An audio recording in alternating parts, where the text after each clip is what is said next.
semua, apakah masih semangat teman-teman? Gimana? Masih semangat? Oke, Bapak suka kalau kalian semua masih semangat untuk mengikuti pembelajaran kali ini. Sebelumnya Bapak udah sampaikan ya terkait KI, KD, dan tujuan pembelajaran serta manfaat dari pembelajaran kali ini. Kita akan mempelajari bentuk aljabar bersama Bapak. Nah, siap? Let's go. Oke. Nah, teman-teman, aljabar. Nah, aljabar adalah bagian dari ilmu matematika meliputi teori bilangan, geometri, dan analisis penyelesaian. Aljabar merupakan cabang ilmu matematika yang menggunakan tanda-tanda maupun huruf untuk merepresentasikan atau mewakili angka-angka. Dalam bentuk aljabar ini sendiri, Bapak langsung memberikan suatu masalah sehingga nantinya adik-adik atau teman-teman semua bisa cepat memahaminya gitu ya. Suatu ketika terjadi percakapan antara Pak Erik dan Pak Thohir. Mereka berdua baru saja membeli buku di suatu toko grosir. Percakapan tersebut, kita mengetahui terlihat dua orang yang menyatakan banyaknya buku dengan satuan yang berbeda. Pak Thohir menyatakan jumlah buku dalam satuan kardus, sedangkan Pak Erik langsung menyebut banyak buku yang ia beli dalam satuan buku. Gitu. Nah, bagaimana sih dari percakapan itu kita dapat membentuk, menjadikan atau merepresentasikan menjadi suatu bentuk aljabar? Ini Bapak akan memberikan tahu bagaimana caranya. Kita misalkan dalam penyelesaian alternatifnya yaitu ini yang dibeli, pembeli. Nah, ini Pak Thohir, ini Pak Erik. Seperti pernyataan tadi, kalau Pak Thohir itu menyatakan buku dalam suatu kardus, sedangkan Pak Erik itu langsung dalam suatu wujud buku. Itu ya.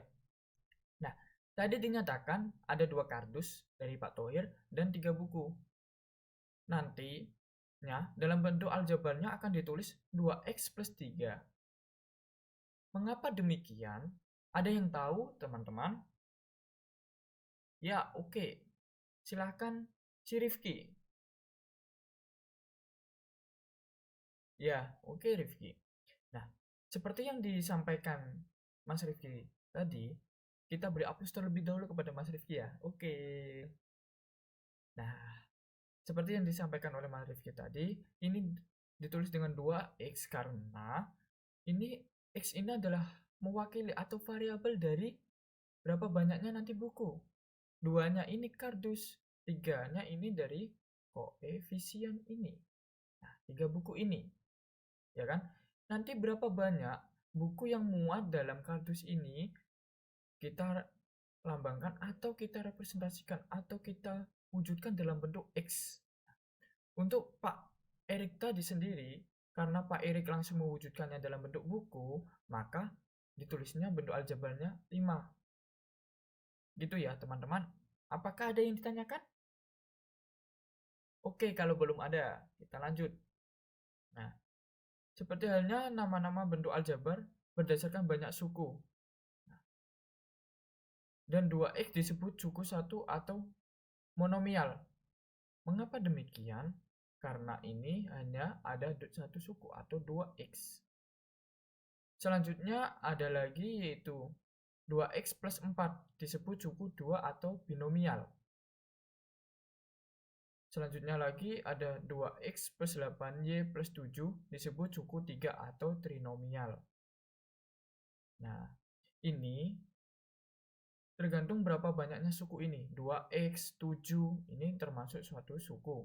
Untuk bentuk aljabar yang tersusun atas lebih dari 3 suku dinamakan polinomial. Jadi, seperti itu. Pada bentuk 2x plus 4, bilangan 2 ini disebut koefisien. X disebut variabel, 4-nya ini disebut konstanta. Oke. Jadi, apabila ada suatu suku yang termuat 2 dan X, maka 2-nya ini koefisien, X-nya nanti ini adalah variabel. Kalau hanya ada satu bilangan tanpa memuat variabel, kita kenal dengan konstanta. Nah, seperti ini. Ini 4 ini termasuk suku, 2x ini suku ya, seperti Bapak sampaikan. Terus 2 ini koefisien, x-nya ini variabel, terus 4-nya ini konstanta. Oke ya. Unsur-unsur aljabar sendiri yaitu meliputi ada variabel, ada koefisien, ada konstanta, ada faktor, suku sejenis dan suku tidak sejenis. Seperti yang Bapak sampaikan tadi, variabel kan itu X kayak tadi kan. Nah, sebenarnya variabel adalah lambang yang menggantikan suatu bilangan yang belum diketahui nilainya dengan jelas. Contoh, X plus 2 sama dengan 5. X ini nanti variabel. Gitu. Mengapa demikian? Ada yang tahu? Bapak mau tanya, apakah nilai X ini bisa berubah-ubah? Teman-teman? Oke, betul apa yang disampaikan dari si Rizky, bahwa nilai X ini bisa berubah. Nah, karena nilai X ini bisa dikasih berapapun, dan nilai X ini akan yang menentukan berapa besarnya hasil dari suatu operasi tersebut. Konstanta adalah suatu bilangan yang tidak mengandung variabel dan sudah diketahui nilainya dengan jelas. Seperti halnya 5 adalah konstanta, 2 adalah konstanta. Karena udah jelas tidak mengandung variabel. Oke, ini kita langsung masuk ke pertanyaan. Coba teman-teman sederhanakan bentuk aljabar 4x plus 9 min 5x min 2. Bapak kasih waktu 1 menit. Atau gimana? Ada yang mau mencoba maju langsung? Oke, nggak apa-apa. Oke, silakan. Sisiva. Oke.